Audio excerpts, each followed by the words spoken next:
There's a skill we rarely talk about, yet it shapes every major decision we make, determines how we handle stress, and influences whether we thrive in uncertainty or get overwhelmed by it. It's not about being smarter. It's not about thinking faster. It's about sensing better. Modern neuroscience has a name for this: interoception, your ability to read internal signals like breath, heartbeat, tension, and emotional cues. And the research is clear. People who develop this skill navigate change, uncertainty, and high-pressure moments fundamentally differently than those who don't. Today, I want to show you why navigating change isn't primarily an intellectual skill. It's a sensing skill. Here's something that might surprise you. Your emotions show up before your thoughts. When something shifts in your environment, when a conversation takes an unexpected turn, when you walk into a tense room, when an opportunity suddenly appears, your body responds first. Your heart rate changes, your breath shifts, tension rises or releases. All of this happens before you've consciously processed what's happening. Research published in Nature Neuroscience reveals something remarkable. People with strong interoceptive awareness make clearer decisions under uncertainty. They can sense subtle changes inside themselves, microtension, rising energy, early instinct, that others completely overlook. Think about that for a moment. The people who navigate uncertain situations most effectively aren't necessarily those with more information or higher IQs. They're the people who can feel what's happening in their bodies and use that information as data. Your body is constantly broadcasting signals about what's working and what's not. Whether you're sensing those signals is a different question entirely. Let me get specific about what interoception actually is. At its most basic level, interoception refers to your perception of sensations from inside your body.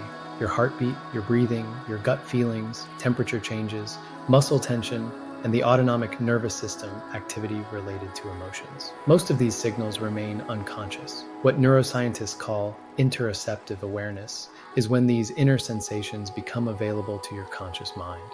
It's the processing of inner sensations, so you can actually use them.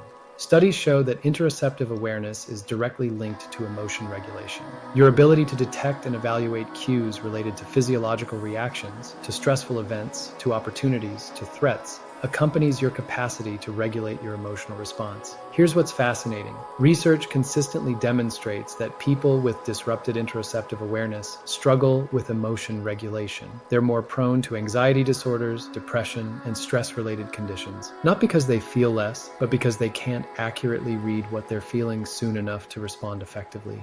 The body-brain connection isn't just philosophical, it's neurological. Brain imaging studies have identified the anterior insula as the primary region where interoceptive signals are represented and processed. This region essentially creates your inner model of your body's state. And here's the key insight. This inner model influences everything: your emotional experience, your decision-making, even your sense of self. Let's talk about uncertainty, because that's where most of us struggle most. Studies examining decision-making under uncertainty found something important. People with higher interoceptive accuracy don't just feel their bodies differently, they respond to uncertain situations differently. In gambling tasks where participants had to make decisions with unclear probabilities, researchers measured skin conductance and heart rate. What they discovered was revealing. Those with higher interoceptive accuracy showed physiological responses that actually differentiated between types of uncertainty. Their bodies were giving them information, and they could sense it. But here's what matters. It wasn't that their bodies responded more dramatically. It's that they could detect subtle changes in arousal during the decision-making process. Their interoceptive awareness allowed them to sense when something felt off, when they were leaning toward or away from an option, when their confidence was real or manufactured. The research suggests that interoceptive awareness helps us access something crucial: anticipatory bodily signals. Before we fully reason through a decision, our body is already responding to potential outcomes based on past experience. People with strong interoception can sense these signals and incorporate them into their decision-making. This isn't mysticism, it's neuroscience. Your body is running predictions about outcomes based on stored experiences, and those predictions manifest as subtle physiological changes. The question is whether you can sense them. Now let me connect this to something you've probably heard of: flow states.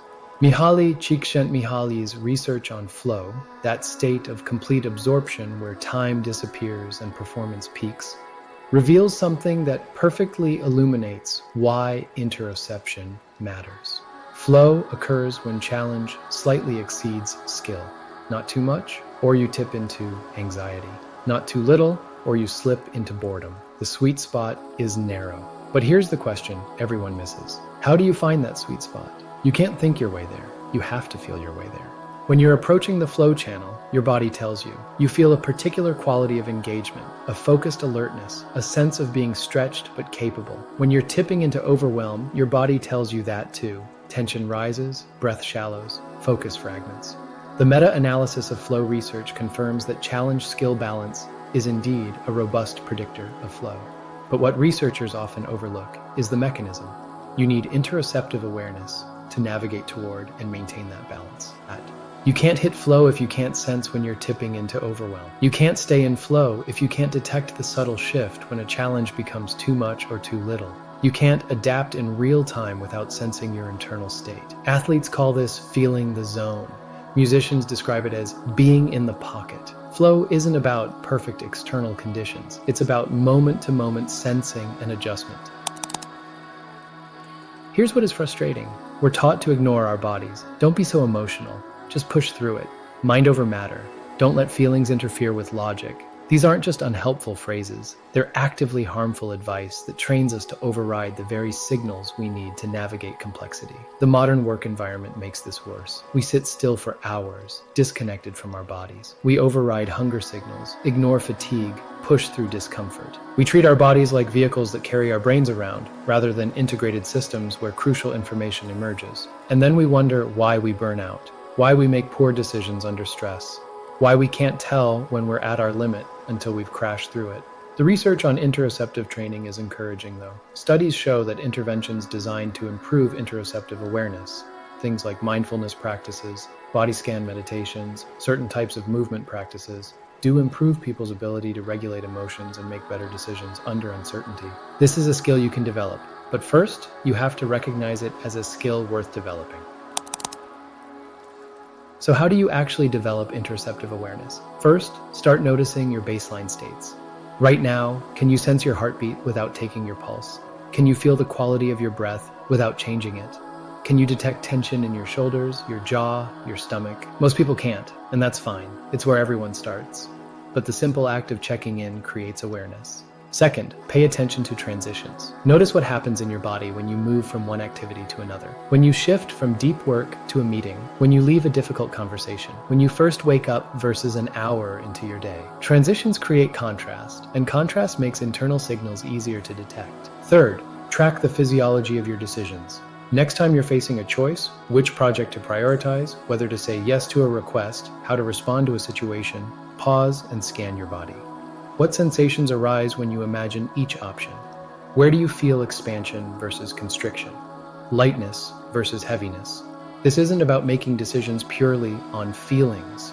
It's about adding your body's input as one data stream among many. Fourth, practice the pause before overwhelm. This is where interoception becomes most practical. Learn to recognize the early warning signs, the first edge of stress, the initial tightness, the subtle shift in your breath. That's the moment to adjust, to take a break, to change your approach. Most people only notice they're overwhelmed when they're already there. Interoceptive awareness lets you see it coming. Finally, use exercise and movement deliberately. Physical activity doesn't just keep you healthy. It's one of the most reliable ways to strengthen interoceptive awareness. When you move, you create stronger internal signals. When you push into intensity and then back off, you practice sensing thresholds. The research on interoceptive training consistently shows that practices involving focused attention on bodily sensations improve interoceptive accuracy over time.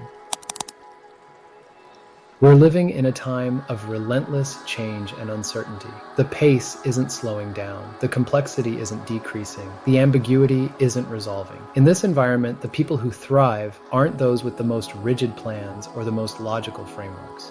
They're the people who can sense and respond fluidly to what's actually happening, not just what they think should be happening. Interoception gives you that capacity. It's how you know when to push and when to rest, when to persist and when to pivot, when you're in your sweet spot and when you're forcing something that isn't working. The research is clear. Emotional awareness, which emerges from interoceptive awareness, is involved in all stages of emotion regulation, identification, selection, and implementation. You can't regulate what you can't sense. And here's the deeper truth. Your sense of self is built in part on your ability to sense your internal state. Who you are isn't just what you think. It's what you feel and how you make sense of those feelings. Let me leave you with this. Every moment, your body is generating data about your environment, your state, your needs, your limits, and your potential. This data is extraordinarily sophisticated. Millions of years of evolution have refined these signals to help you survive and thrive. But most of us are flying blind, making decisions based only on what we can think through consciously, completely missing the signals our body is broadcasting. Navigating change isn't primarily an intellectual skill, it's a sensing skill. The people who navigate uncertainty most effectively, who make clearer decisions under pressure, who find flow states more consistently, who regulate their emotions more skillfully, they're not fundamentally different from you. They've just learned to sense what's always been there. Your body is speaking. The question is, are you listening? Start paying attention. Start sensing. Start using the full range of data available to you. Because in a world of constant change, the people who can sense what's happening, not just think about it, but actually feel it in real time, will navigate with a precision and confidence that others can't match. The skill is available. The research is clear. The practice is simple, even if not easy. Interoception, your hidden advantage in a world that won't stop changing. If this resonates with you and you want to go deeper and breaking free of your conditioned patterns, beliefs, and behaviors, join the Change Mindset community. It's for the professionals brave enough to question the old playbook. The Change Mindset community isn't for everyone. It is for those who feel the shift and know they need to adapt before disruption decides for them. Inside the community, we don't just talk about change. We train for it. Neuroscience-backed tools and real-world leadership coaching. This is for people serious about reinvention, not just inspiration. Subscribe to this channel for powerful insights on navigating uncertainty, leading yourself with clarity, and building a mindset built for change. Then visit www.changemindset.co and take our free Change Mindset quiz, 15 self-reflective questions to see if you are ready. Remember, change waits for no one.